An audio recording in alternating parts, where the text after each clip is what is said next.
Welcome to Dear Tay, You Got This. This podcast is a weekly motivational love letter to those who are looking for a change, are currently going through a change, and they need just a little pick-me-up. Tay is a transformation and spiritual coach and author who understands that one small habit over 1 year can create a lifetime of growth.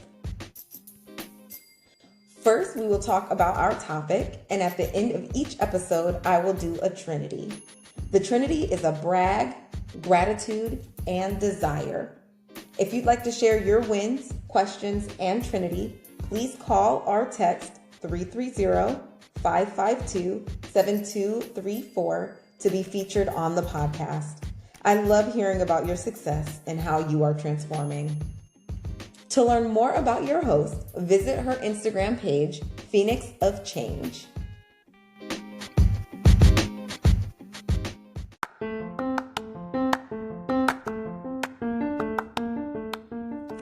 In 2022, I decided that I wanted to be more consistent in my business.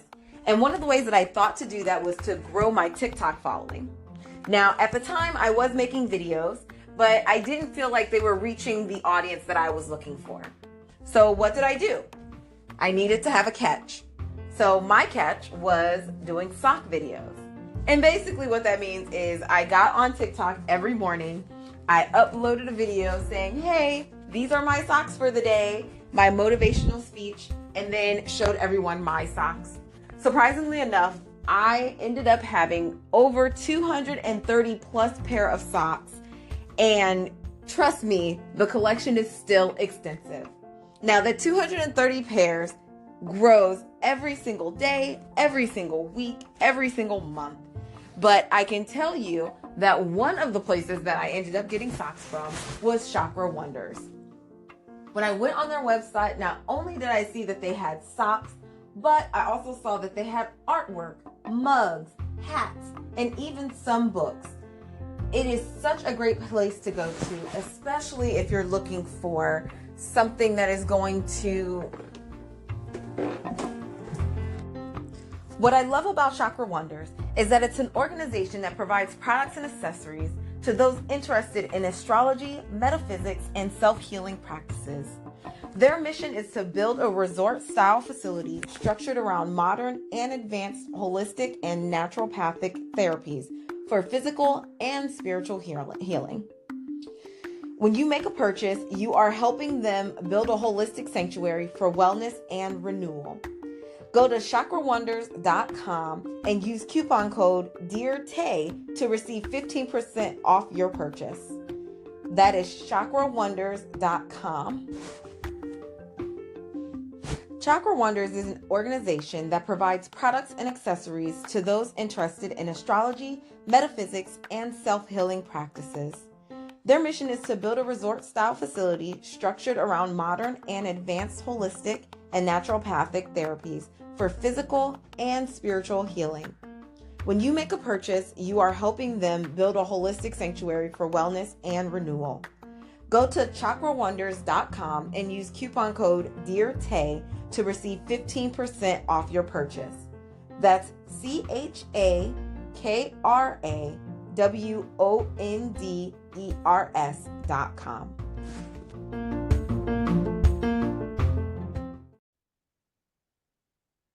Hi, everyone. Welcome back to Dear Tay, You Got This. Today, I wanted to talk about imposter syndrome.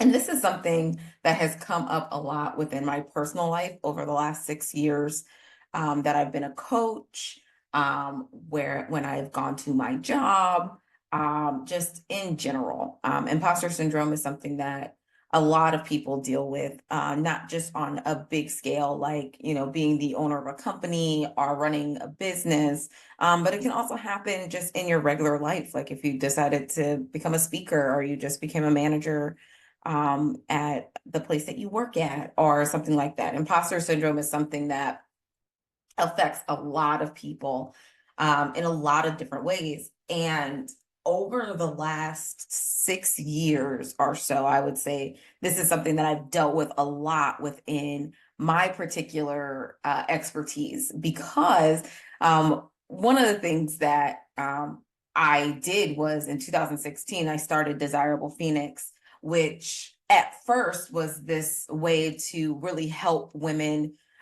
figure out their desires in life, and to also connect with themselves on a deeper level, whether it be sexually or intimately, or just understanding who they were as a person. It's really one of the reasons why I started my business.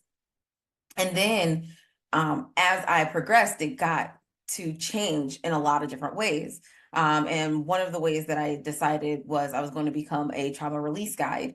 Now, a trauma release guide is something that I made up. It's basically I help women, or I should say at this point, people who have experienced the trauma in their life, and I help them to release that stagnant energy within themselves so that they can actually move forward in the endeavors that they are trying to pursue in their life. And I called myself a trauma release guide for many years. I'm going to say from 2018 to about 2000, or yeah, 2018 to 2022, 23-ish, is when I stopped calling myself a trauma release guide. And for me, it was really an interesting process of understanding myself and what I was going through. So when I first started my business, one of the things that I was doing, I was a sexual health consultant for a network marketing company. And I really enjoyed doing that. I did that for 8 years, and I really enjoyed empowering women to embrace their sexuality, to embrace their desires, to ask for what they wanted in the bedroom, to help them feel more empowered. And I thought that was such a great way for me to share my story of being molested when I was a kid and overcoming what that looked like in the bedroom with my significant others and things like that. And it actually was really a place for me to kind of just let go of my inhibitions and become very vulnerable. Because in most people's lives, sex is a very vulnerable state. It's very intimate. It is, I mean, usually you do this while you're naked. So it really takes you back to that very primal, very vulnerable situation in your life where you're really trying to understand yourself, but also you're giving of yourself in this very intimate and close way. And for me, when I was growing up, this was actually really hard for me to understand because I was molested, that this was actually something that meant a lot more to me than I had actually realized. This was something that, for me was a state of innocence as a child that was tainted by this heinous act, basically. And so one of the things that I wanted to do was I wanted to help other people really understand that intimacy and sex and sexuality are all connected, but they're not interchangeable. So when I found this company that I started working for and doing sales for, I felt really empowered to share my story as people were coming into my ordering room and telling me about their situations and what was happening with them, and whether, they had been through a sexual trauma, or whether they had just, had preconceived notions about sex or anything like that. So I found it very nice and cathartic to talk to other people about sex and about their desires, and that whatever they want in the bedroom is okay. And over the years, it just got better and better. Like, it was one of those things where I was happy to have a platform to share my story. It became very nice for me to talk to other people who had also been through the same thing and really be able to relate with them, but also to help them understand that, not everybody views sex in the same way. And not everybody views intimacy in the same way. And I felt like that was very important for people to know as well.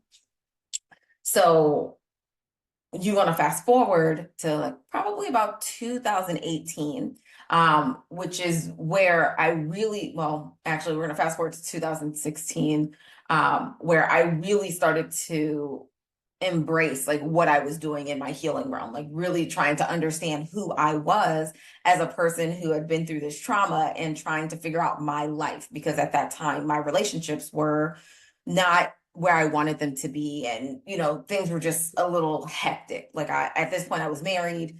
We didn't have any children, and I wanted to definitely be more intimate with my husband, but also knew that what that was going to take. So by this time, I had been a sexual health consultant for about 3 years, and I really started to come into that space of what that actually looks like between the intimacy and the sex between me and my ex-husband.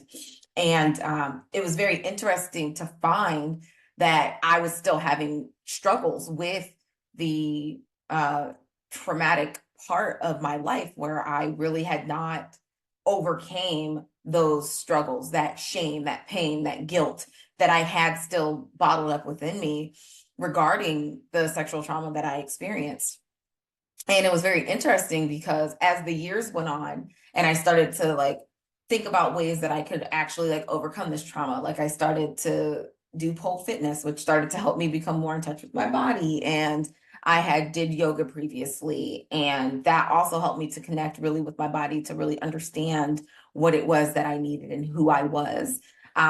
And really doing all of these different things. At the time, I didn't know that these were things that people were actually using for this. I was kind of just going with the wind because I knew that I wanted to heal from this, and I knew that it would make my relationship not only with my ex-husband better, but it would make my relationship with myself better.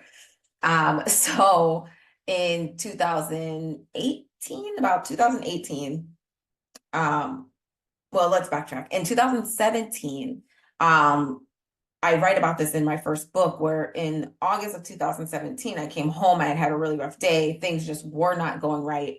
And I decided to come home and just vent on my computer. So I opened up a Word document and started to type, because my brain types faster. It can type faster than it can write. So I sat down and I wrote. I had timed myself for I think I had put it down for 45 minutes or something like that, because I wanted to kind of see if I could get everything out. And this is a process that I use called free writing, where you basically just sit down, you start writing about whatever, and then you just don't stop writing. So I did this for about 45 minutes.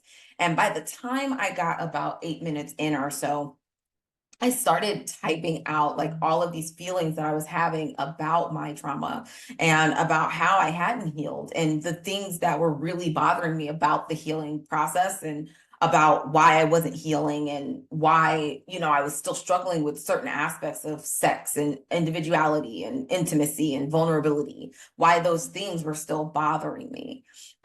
So for about 45 minutes, I typed out a whole slew of things. And afterwards, I remember sitting back and just crying, because I had never actually sat and let my brain go into these thoughts, into this, what I felt at the time was kind of a darkness of what that trauma had done, what it really was to me. And it was the first time that I'd ever actually sat down and done this. And I felt so relieved afterwards that I had finally gotten this off my chest. And what I did was, in my first book, I went ahead and put an excerpt in there, because a lot of it was a very long, it was 8 pages long of information. And I went ahead and put an excerpt in my first book, because a lot of it was deeply personal, not something that I felt like I could share. But it was definitely something where I was this is something that I feel like a lot of people feel. So I had shared that with my audience, and it was very nice to be able to share that. But also after that, I realized there's something else that I wanted to do with my business. It wasn't just about sex. It wasn't just about intimacy. It was really about helping people overcome this part of their lives. Now, mind you, my experience was sexual. Other people's doesn't have to involve sex in order for them to really understand this aspect of themselves, where trauma is, right? It can be neglect, it can be physical, it can be mental, it can be emotional. But it really is just understanding that when things like this happen in our lives, that at somewhere, some point in our bodies, it does get stuck. And how do we release that so that we can continue to move on with our lives and shape it the way that we want. I know a lot of people who, and over the years, I've talked to a lot of people who were like, yeah, this thing happened to me, but like it didn't really affect me. Or this thing happened to me and I went into a very dark place. Or I've never had anything really bad happen, but I still think about it from time to time. So everybody's experience with trauma, in any sense, is different. So one of the things that I wanted to do was I really specifically wanted to help with sexual trauma because that was something that I had most experience with. And so in 2018, I was on Facebook looking for new ways to really get my business out there and what I wanted to do. And I decided that I was going to become a coach. I'd seen something about coaching and I was like, oh, that seems really cool. Like, I don't need any other, like, I don't have requirements or certifications to do that, but like, you don't need them to actually coach other people through what they're going through. And I was like, oh, this actually sounds really neat. Like, I would love to do this. So as I went through this program, I realized that trauma release was something that I really was interested in and wanted to do. And although I did look up if there were other certifications or anything that I needed for that, I continued to really build this business and really look at it as this is something that I really want to do. I really am interested in how to help people overcome this thing that I am currently helping myself to get over. And that was an interesting process within itself, because at that same time that I started that business, my marriage started to kind of like dwindle. It started to fall away, which I thought was also very interesting within itself, because I had been struggling with, who I was in this marriage, and what that meant, because there were so many changes happening. Between me and my ex-husband, I was like, well, it almost was like I felt like an imposter in my own relationship. And it was really, really strange, because I really was trying to figure out like how I could not only run my business, but also how I could be the best wife that I could be within my marriage. But then also how I could be the best person I could be. And all of these things actually seemed to clash with each other, which I thought was very interesting, because it was like I was constantly fighting with myself of like, no, I have to be over here. I have to be over here. And in my brain, it was like, oh, well, I have my hand in too many pots. Like, I need to put something away. But also in my brain, like, I was like, no, I don't need to do that. I really want to move forward and see what exactly happens. So I started my coaching business. And of course, with most coaching businesses, and you'll hear me talk about this over the course of like some of these podcasts, is like when you go into a coaching program because there are promises that are made. Some of the coaching programs that I was in, some of them probably worked, but they didn't work for me. I did what I could. I did what I knew. I did what they told me. Sometimes it wasn't 100%.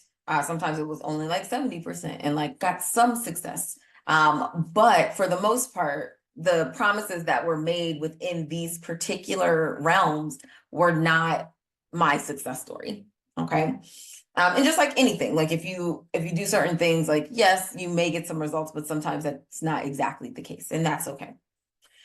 So what I did was I started this program, and I titled myself a trauma release guide, which was great. And I was like, all right, this is cool. So I went through that little piece, and that was a 90-day program.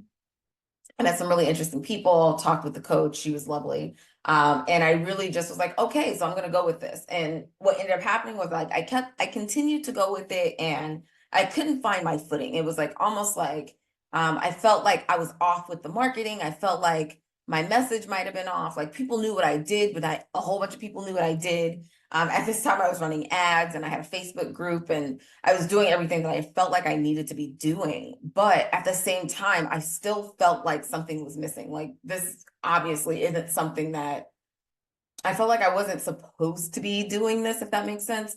Almost like, I really was like, maybe I need more accolades. Maybe I need to go back to school. Maybe I need to become a counselor. Maybe I need to be more trauma informed. Maybe, all these things. Right.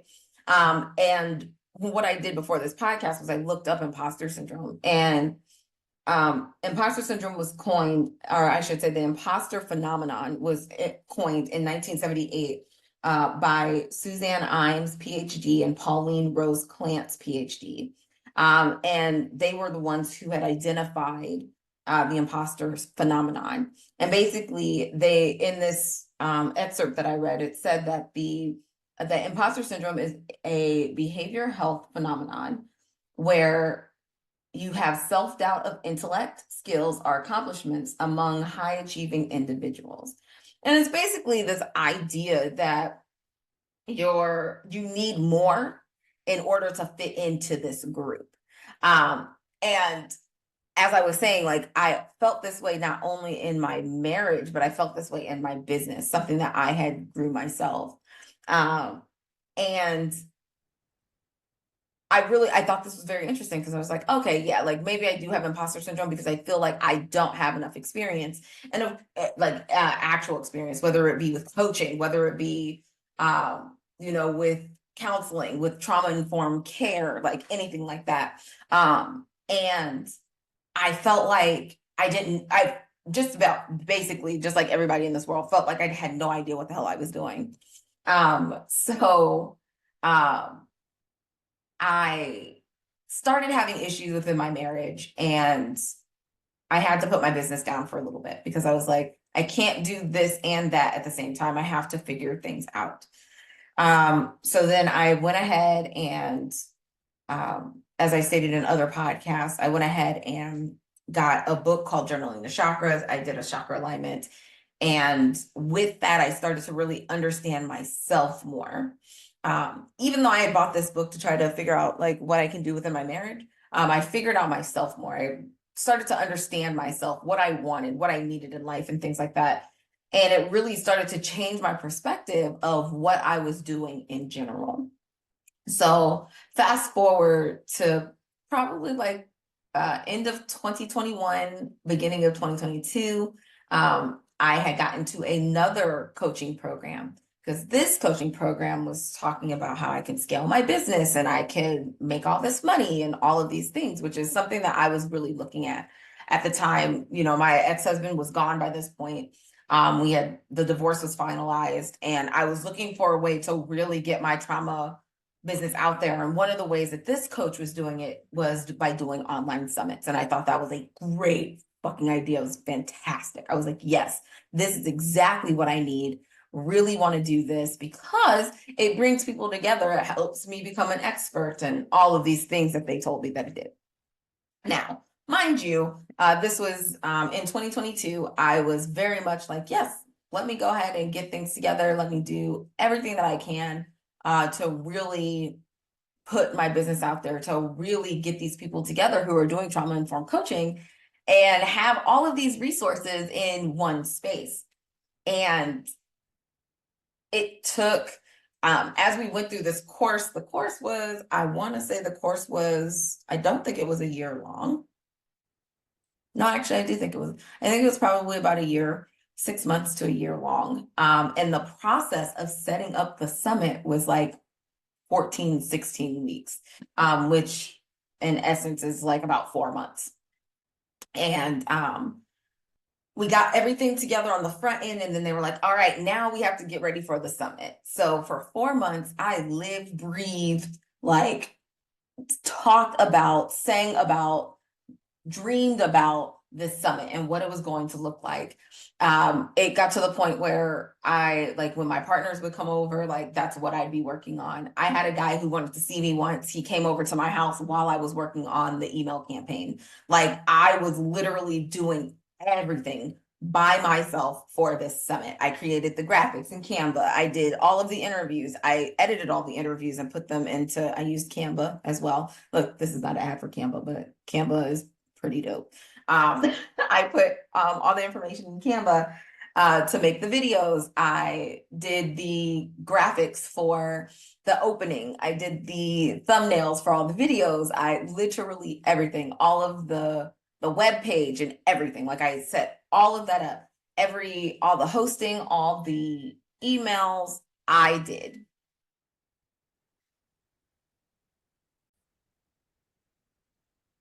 So during the recording process, I got 20 people who wanted to be in this summit.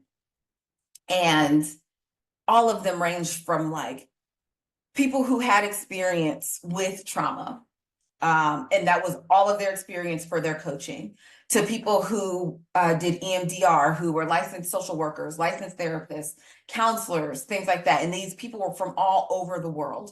I talked to somebody who was in Australia. I talked to some people who was someone who was in South Africa, I believe. And I just literally talked to everyone. It was amazing. And as I was doing these interviews, like everything was so great, like went through these interviews, got them all together, did everything. And by the time I got done with all of the interviews, there had only been one that I had cut out. But I had 20 people, including myself, who all did like these wonderful interviews about like their coaching and what they like to do and how they work with their clients and things of that nature. It was amazing. And once it was out and done, one of the things that ended up happening was I ended up getting really severe burnout because I had done nothing but work on the summit for 4 months by myself with really no help. And if I did have help, it was very, very minimal when it came down to it. And I was like, man, like this was such a great summit, but like I needed a break. Once the summit started, once the summit ended, I did my masterclass and all of that stuff. Like I was like, okay, I need a break, right? So after that, that happened in July of 22. After that, I literally sat back and did nothing with my business for 2 months. And it was because like I was so severely burnt out, like I didn't know what to do anymore. I was just like, I can't keep doing this. This wasn't what I had imagined it would feel like after I got done. So I didn't do anything. And then one of the things that I actually ended up doing for myself was I was like, you know what? I am going to see a therapist because I really started to like slip away from my business. I was like, I wanted to still do it, but I was like, this is too much. Like, I don't know what to do. And then I started seeing a therapist and I was telling her about it. And I told her, I said, honestly, I said, I think I have imposter syndrome. Like I sat up here with these people, these 20 other coaches and therapists and counselors. And I sat here and I listened to their story and I listened to their programs and how they help people and all of this. And I was like, I feel so inadequate to be doing this. And I listened to the way that they promote their business and how they talk to their clients and everything. And I was just like, wow, like it's totally not me. Like I was like, I remember going to my NET therapist, which from another episode, if you don't remember, is the neuro emotional technique, where they do muscle testing to help release emotions in your body. And I went to my NET therapist and I remember working on this with her and I was talking to her and I was just like, I don't think that I can just, I said, when it comes to trauma release, I said, I don't think that I can just go in to our coaching sessions and be like, yo, like, you really just need to do this. And I said, I said, I care about people a lot. And I said, I'm very nurturing in all of that aspect. I said, but I said, I'm very direct. And I said, I don't think, like, after talking to all of these people, like, I don't think that that's going to work. And she kind of looked at me and she goes, and why not? She was like, you don't know what these people use. She was like, you don't know what people need. She was like, you could probably, she was like, yeah, some people need a softer touch. Some people need a kinder hand. She was like, but some people are probably looking for that no nonsense, give me none of your bull crap type coaching. And I was like, yeah, actually you're kind of right. Like, because I personally, for me, like, I'm not one of those people who is really like, oh yeah, you can be soft and gentle with me. And then I'll just be like, oh yeah, sure, I'm gonna go do things. Like, no, sometimes you really have to be a little bit harder on me. And for me, when it comes down to other people, I don't really want to be that way. But I'm also not going to let you bullshit me into thinking that you can't do something or you're incapable. So a few months, me and my NET therapist and my actual therapist, uh, my other therapist, we actually worked very closely and honed in on this imposter syndrome and what that actually could be. So then fast forward to 23, and I started in 2023, at the beginning of the year, I started to really start changing the habits that I had in my life and really trying to figure out what it was that I wanted to do within my life and how I wanted to show up for people and how I wanted my business to grow and things of that nature.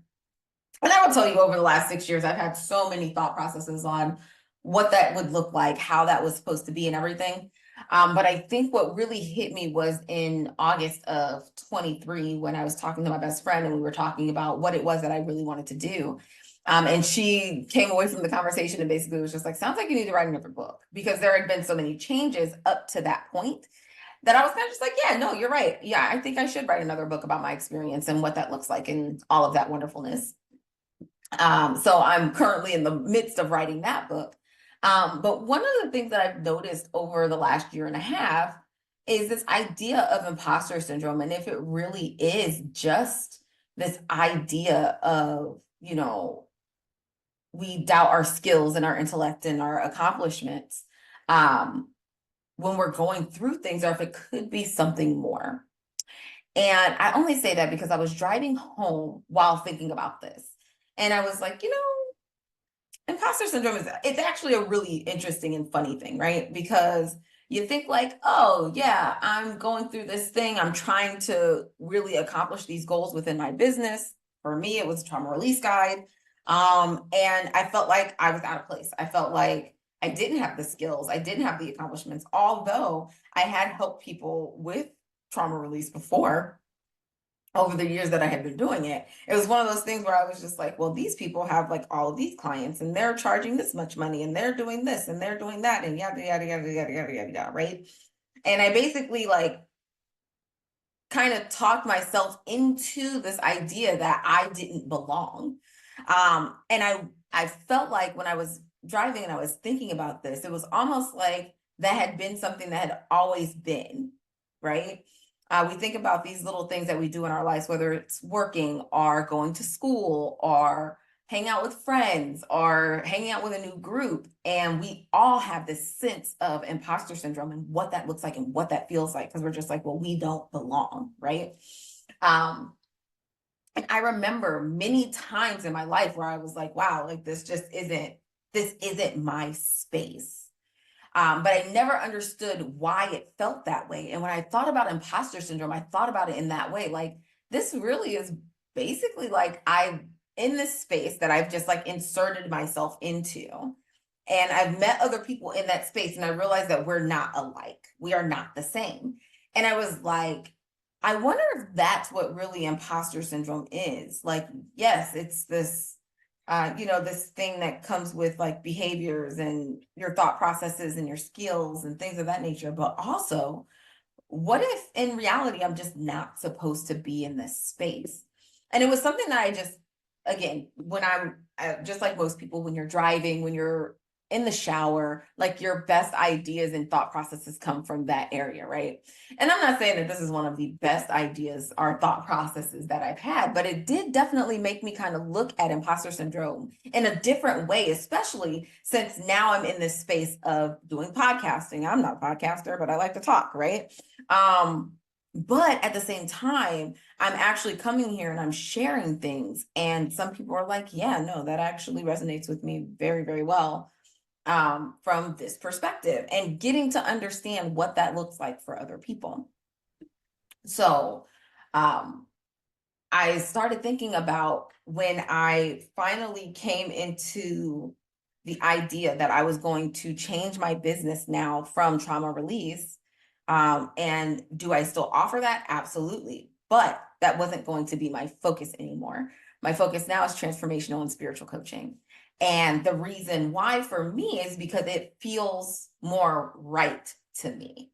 When I was doing trauma release coaching and I was promoting it and talking about it and things like that, a lot of coaches and a lot of like programs that you will go through coaching, they will talk to you and tell you that you have to talk about pain points. And for a long time, it just did not feel right to me to bring up the fact that these people had been through trauma, although I was a trauma release guy. It did not feel right for me to bring up, like, have these people bring up their trauma when I knew that in the sense of, when it comes to the type of trauma that I was dealing with, that could definitely bring up other thoughts for people and it could harm them. And I really was not, I felt like I wasn't classified or qualified to help them with that. So I was like, well, how can I do this without bringing up these pain points? Because I understood that that's what these other people were doing. And that's kind of where, like, comparison is a thief of joy, right? Because I'm like, oh yeah, I think I could do this. This would be great. I've been doing really good recently. And then I interview these 20 people and I'm like, I am out of my depth. Right. And I decided that I was going to go ahead and change. And I was like, well, this actually feels a little bit more right to me. Like, I am a person who comes from a place of love all the time, no matter if I'm saying something, really direct and non-emotional, or if I am being empathetic and emotional towards someone. I always come from a place of love and care and nurture. And I really truly felt like when I was doing trauma release, like, I just could not find that balance of what that looked like. Like, I couldn't find it because we were always talking about, you should do your pain points and things like that. Like, yes, I get that we're trying to, just like with anything, like, I get that we're trying to, like, say, like, oh, you have itchy, dry, flaky skin. Well, you should try a vino. Like, I get that. I do. But with trauma, I felt like there was a more delicate way to do it. And I just could not figure out what it was. So it was funny because I had told a couple of people this, like, I told them that I was changing directions and I told them the reason why. And I remember that a few people were like, well, everybody else is doing it and it's working for them. And I would say, I understand that it works for them, but it doesn't work for me. And that was the biggest key for me. Like, this doesn't work for me. This can work for Tom, Dick, and Susie, but it's not working for Tay. And I think a lot of times we miss that boat when we're, like, creating and we're doing things. We're like, does this work for me? I know people who are business owners right now and they are going out and they are working every day. I know somebody who's like, yeah, I want to make $300 a day. And they go out and they do it and they bust their ass. And sometimes they don't have to bust their ass, but they are busting their ass every single day to make that $300 a day, which is just fine for them. Not everybody is designed for that. Not everybody thinks in that way. Not everybody has a creative idea where they can just go out and say, yes, I'm going to make $300 a day. And then it actually happened. Some people say that they have an idea to make $300 a day. They go out, they only make 50 and then they quit. Like, there are so many different things and so many different people out there that I get it. But one thing that I can say is that because I am who I am at this moment in time, making $300 a day for me seems outlandish. I'm not saying that that cannot happen. What I am saying is, right now, if I decided that I was going to make $300 a day, I would have to change my mindset around what that looks like and what that feels like to me. I would also have to change my mindset around what it is that I'm doing and if I'm comfortable in actually doing that. And a lot of times, I mean, over the years, I've heard a lot of things like you have to be comfortable being uncomfortable and all of these things. And I completely understand that. But what I'm saying is sometimes imposter syndrome can put you at a standstill because, yes, you decided to make $300 a day, but now how do you do that? My friend posts every day on social media. They post promotions. They do all kinds of things. All their marketing, they do it all. And it's no wonder to me that they make $300 plus a day, like, because they are always rocking it. They are always, every day they're on social media and they're like, this is what I'm doing. This is what I'm doing. This is what I'm doing. And if people come, great. If people don't, great. But they're on a mission, right? And everybody is on a mission. But for me, imposter syndrome put me in a freeze state that literally, I really couldn't do anything. Like, I was just like, oh, yeah, that was cool. Like, the summit was great and everything, but, like, Now, like, what do I do with it? Right. And I had to really see that for myself. Like, yes, I'm good at this, but is this really what I want to be doing? And this thought also came to mind because I just recently recorded a podcast with a guest, and I'm not sure when that one will be out, but I recorded a podcast episode with a guest, and they were talking about spirituality and where they are in life and things like that. And because I'm a transformational and spiritual coach, I was like, yes, like this was going to be a great conversation. And it truly was. Like, the conversation went really, really well. But the difference that I felt after talking with this person and after talking with the people who were doing trauma release was, in this particular space, in the spiritual space, I felt so comfortable with what we were talking about. I felt so comfortable with myself and the giving of myself in that particular realm. And when I got done, I was just like, "Ooh, I want to read more books about this. I want to learn a little bit more about this. I want to do this."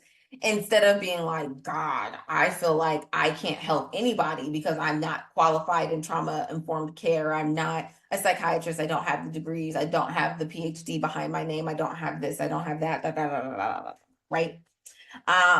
And I realized, for me, again, this could not this I'm talking of a space of what I've learned for me, and this might not be the case for you. But when I was telling somebody this, they were like, "No, I completely understand that, because I've inserted myself in this space. I like this space, but it doesn't feel quite right to me, and I feel like an imposter there." And I was like, "Exactly, like that's exactly what I'm talking about. Where I love helping people overcome the barriers that they have felt through experiencing a trauma." And that is because I understand personally what it's like to still be stuck in that mentality, in that place where um, I am on the terms of, like, I know what to do, but I don't know where to start. I want to start healing, but where does that even begin? And being in that space really sucks. Um, However, I just knew that the way that I was going about it for myself was not the way that I needed to go about it. And for that reason, I felt like an imposter, because it was like, everybody else can fit in this mold. Why can I not fit there? And in reality, when it comes down to life in general, it's the same thing for everything. Like, we're not made to fit in those molds. I was talking to somebody about, I've seen a Facebook post, and I'm not one of those people who normally goes on Facebook and like just starts things with people. Because what is the point? One. And two, it's not worth the time or the breath or the energy to talk to somebody who already has this thought process in mind. But this person had made a post on Facebook in one of the groups that I'm in. And I should have known that it was going to be some shenanery because of the group name. But I seen this post, and everybody was going in on this particular subject, and I was so confused, because I was just like, what is it that makes people want to come out and say just whatever the hell they feel like, other than the fact that we have the right to? But how do you really live with yourself after tearing somebody down for their opinion? How do you really feel about yourself after that? Like, the amount of negativity that we already have in this world, and the amount of positivity that I exude on a pretty daily basis, I really just didn't understand, like, why is it that we have to tear other people down? And I kind of just went in there, and I was just like, I was like, I get it. This isn't for everybody. I'm not going to tell somebody else what they can and cannot do within their life, because I do not expect people to come over here and tell me what I can and cannot do with my life. Like, I'm paying my bills here. I live at this house. Like, you live at yours. Do you, boo boo? But one of the things that I had said in that comment was the fact that I don't understand why everybody wants to fit in the same box, or why everybody feels like they have to conform. And it's so crazy the way that our society thinks about just about everything. Like, everybody now is very up in arms about all the things. And I might look, this is like early episodes of my podcast, and I might get canceled. But at the end of the day, it's like, I get it. There are more things now that people are more sensitive about, that people feel so strongly about, that really irks their life. And I completely understand that. However, when it comes down to helping other people understand your point, why do you feel that you have to be negative about it? Why do you feel like you have to bring somebody down? Why do you feel like you have to fit in this societal box that other people are putting you in order to move forward? When I started to realize that, and I was again talking about this in my brain on my drive to work and from work, and I was just like, yo, like I have been living in this space of like total freedom of what other people think of me, at least for the last year and a half. Like after I stopped drinking, I really stopped giving a shit what other people thought. Like yes, I still feel my feelings, yes, I still care about people, yes, I still show love to everyone, but I really stopped giving a fuck about what other people thought. And it was really because at the end of the day, how do other people's thoughts help shape my life? If it's not in a positive way, how does it help shape my life? And that became a really big thing for me when it comes to imposter syndrome, because it's like everybody wants us to be this thing. Everybody wants us to be something different than what we actually feel like we are, or what we feel like we should be exuding or whatever. And at the end of the day, it's like, what are your beliefs? What are your values? How does that push you to go into the world and be the best you that you can be? And I think that sometimes we miss that point of, yes, we are all different. And yes, we live our own lives. But how am I a contributing factor to someone else's life by being who I am? And I had to realize that when it came to imposter syndrome, I really had to think about who it was that I needed to be for myself in order for me to help other people see how they could also be themselves and still fit in with the crowds that they want to fit in with, and be friends with the people that they want to be friends with, and live where they want to live, and all of this. Now, yes, mind you, the world is, kind of on fire. Things are not always going to work out perfectly. People are not always going to see you the way that you want them to see you. Things of that nature, like that is a thing, and that is going to happen. But at the same time, does that mean that you have to lose yourself in order to fit in with the masses? One of my favorite stories, when it comes to conforming and fitting in, is I don't remember what kind of crab it is, but there's a story about some crabs where there is a trap at the bottom of the ocean. We'll say the ocean, whatever. There's a trap inside of the ocean, at the bottom of the ocean, waiting for crabs. And one crab comes in and they get trapped. And then what they are trying to do is they're trying to get out. They want to get out of the trap. But after a little while, they realize that they can't get out and they are stuck now. And then another crab comes along, and this crab comes in and they're trying to get out and they can't get out and they're stuck. So then more crabs come into this trap. And as they start to come in, some of them actually try to get out. So what ends up happening? As the crabs are struggling to get out, the other crabs that have been stuck in this trap, they start to actually like bring down the other crabs. They're like, yo, like, no, you're supposed to be in this trap. We're all here. Like, we can't get out. So you're supposed to be here too. And then after a little while, the crab will struggle. And, if the crab can't get away, or it gets tired or feels like, you're right, this is kind of pointless, then that crab stops fighting. And then they all again become trapped in this trap. And then what will eventually happen is, if a crab comes in and they are adamant about getting out of the trap, what ends up happening is, if this crab continues to fight, the other crabs will attack it and kill it, because it is doing something out of the norm of what they are all doing, which is basically just being in this trap. this is one story that I love when it comes down to conformity and what that looks like. Because it's like everybody wants to be different. Everybody is different. Everybody wants to do their own thing.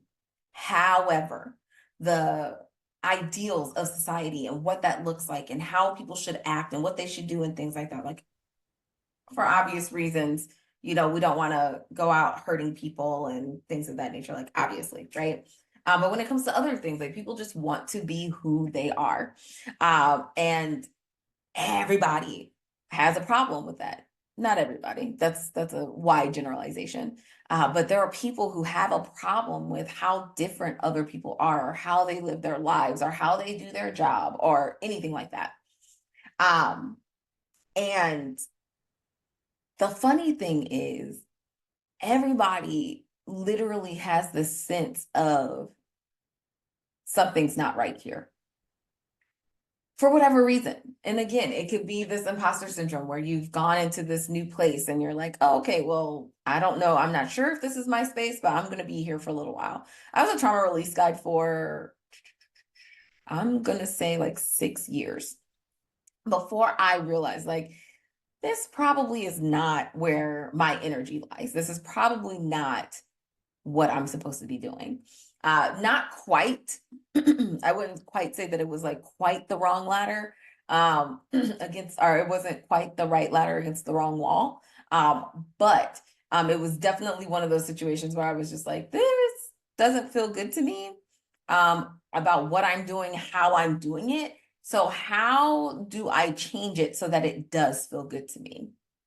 And I think that's something that we all should be very aware of when it comes down to the things that we're doing in life, the healing that we're pursuing, the journeys that we want to take, the changes and habits that we want to change. We really should be mindful of like who this makes us now, and who we want to be. When I stopped drinking, one of the things, I don't think that I was actually worried about anything actually, because I was just like, I'm just gonna stop drinking. Like, it is what it is. And when I did that, I had a lot of people say different things to me. Like, I remember I stopped drinking in January. In March, I was going on a girls' trip with my friends, and we were going to Vegas.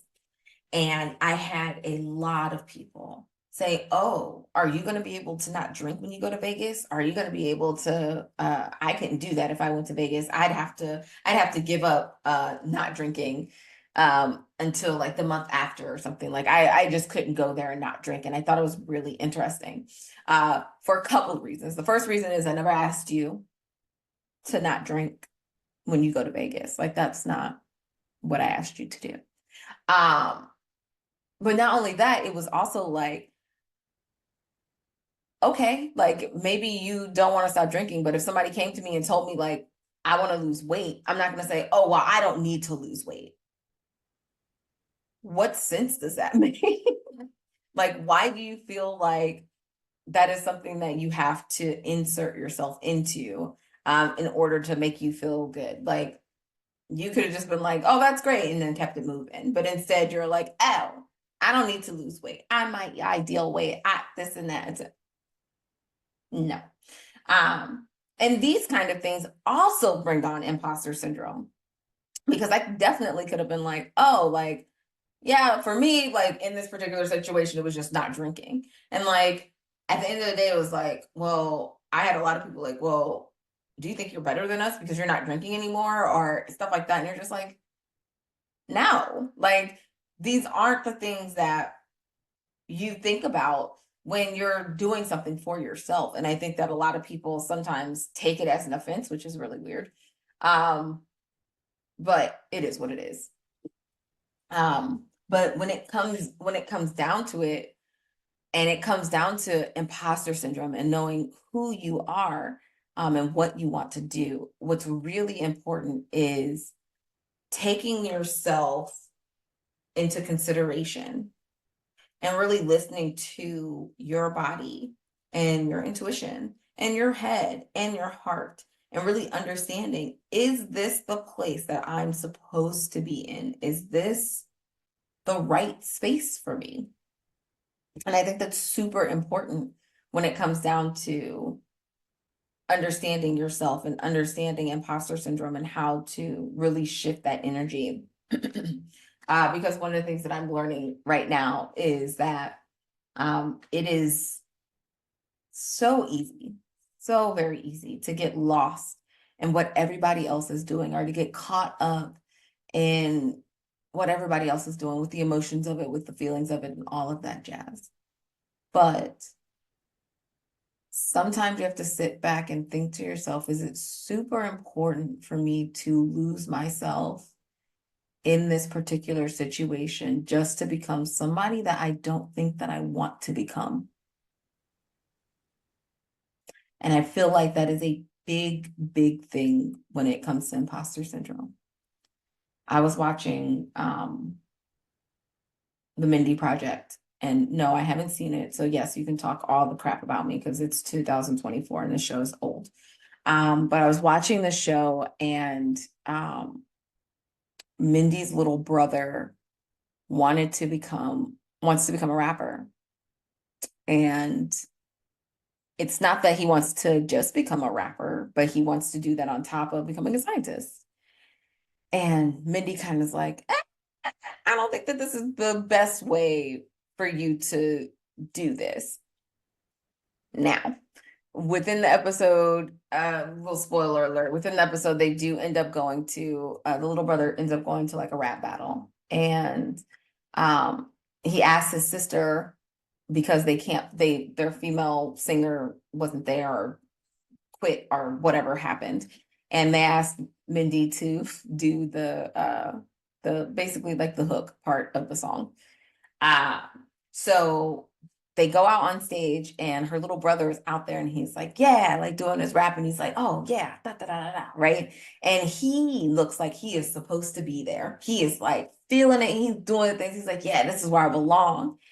And Mindy very much shies away from the stage, from the mic, from everything. She still says her hook lines, but she like kind of shies away from this because that's not where she's supposed to be. And I want to tell you that some of us are in spaces that we're not supposed to be. Not because we can't be there, because you can be in any space that you want, but because that's not where our heart, our mind, our body, our soul feels connected to.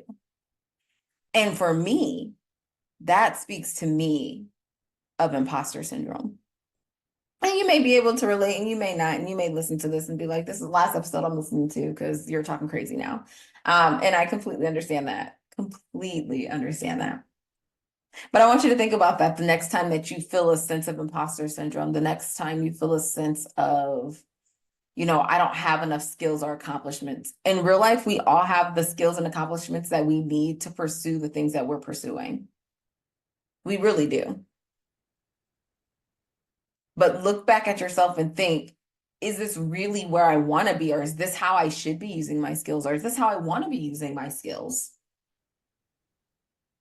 For me, I enjoy doing trauma release, but I understood that my skills were needed elsewhere. And that's why I decided to change. And somebody else's life, they know and understand that where they have put themselves in, that's not where they want to be. So I want you to kind of just think about it when it comes down to imposter syndrome.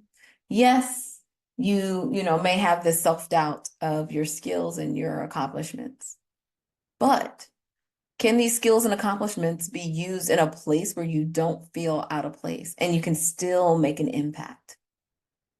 And I feel like that's the important part of this, is where is your impact going to leave you? So I totally want to thank you guys for being here today. Thank you for listening to me kind of rant about imposter syndrome and, about what I feel that it is for me. Again, you may listen to this and say, I have no idea what she's talking about, but you might have picked up something and be like, yeah, no, actually, that sounds about right for me. And that's really all this podcast is. Like, it really is just me sitting down, telling you my thoughts, and really just making a place where I feel like if I was going through a healing journey or going through a situation where I needed to change and really didn't know where to start or how to do so. Like, how can I do that? I want to make a change, but I feel like I'm going to be like an imposter because I made this change. In this particular situation, anybody can be a coach, but can everybody be a trauma release guide? Can everybody be a transformational and spiritual coach? Can everybody be a financial coach? The answer is probably no. And in reality, if that's not where you feel like you fit in, then you shouldn't be. So today I'm going to leave you with my Trinity, which I haven't even thought of. So this is going to be off the cuff for me. So just like in our previous episodes, the Trinity is something that you are grateful for, something that you want to brag about, and something that you desire. And you can do them in that order, you can do them in different order, doesn't matter.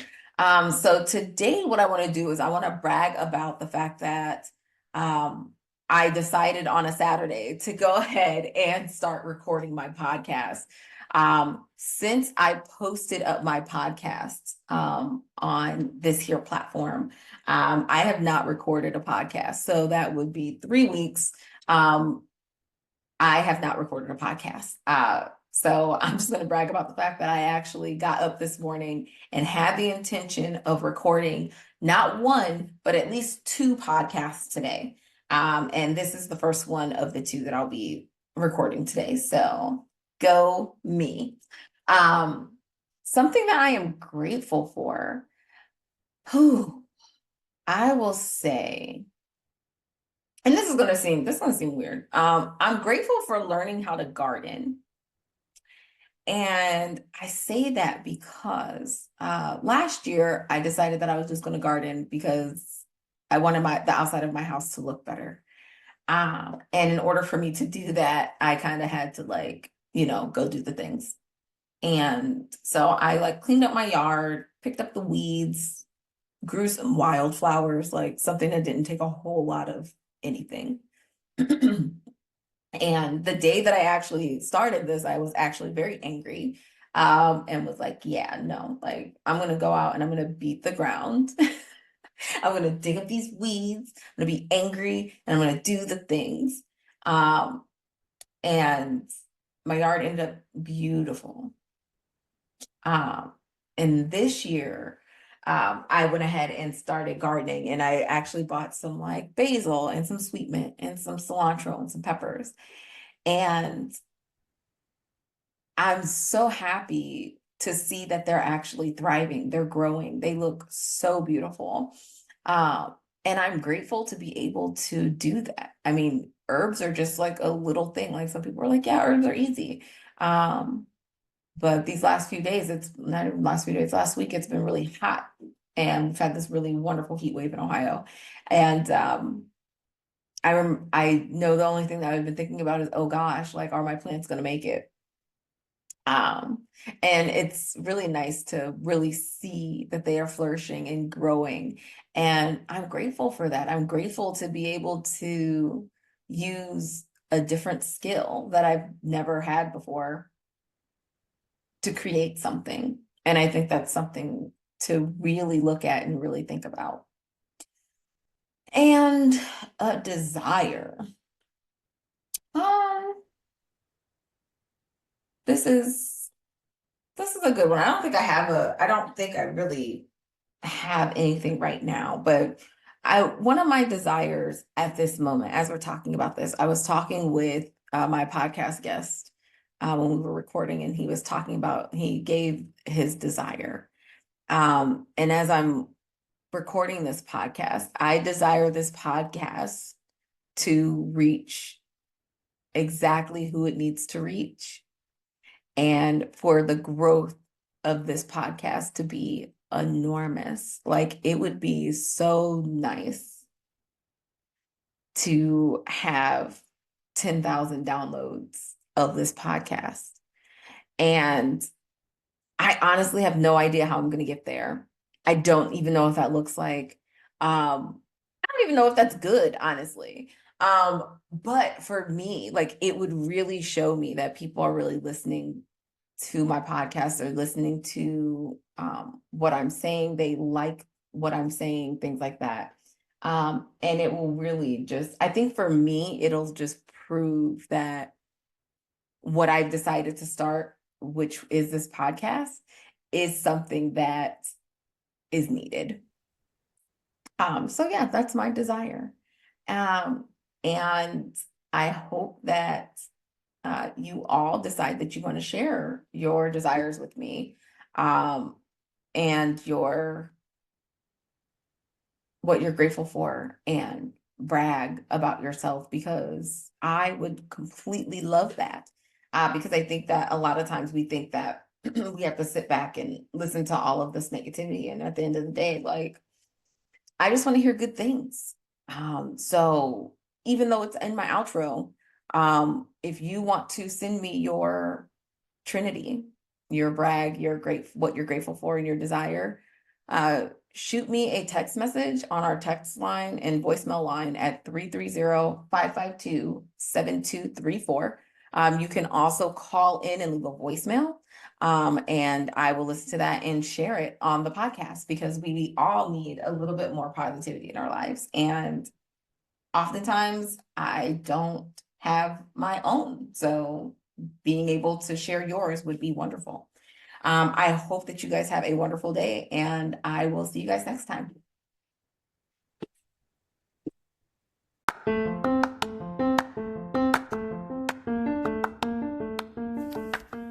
Thank you for listening to Dear Tay, You Got This.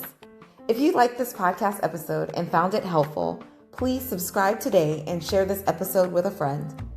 If you have any questions, comments, wins, or would like to be featured on this podcast, please call or text 330-552-7234 or email info@desirablephoenix.com. See you next week.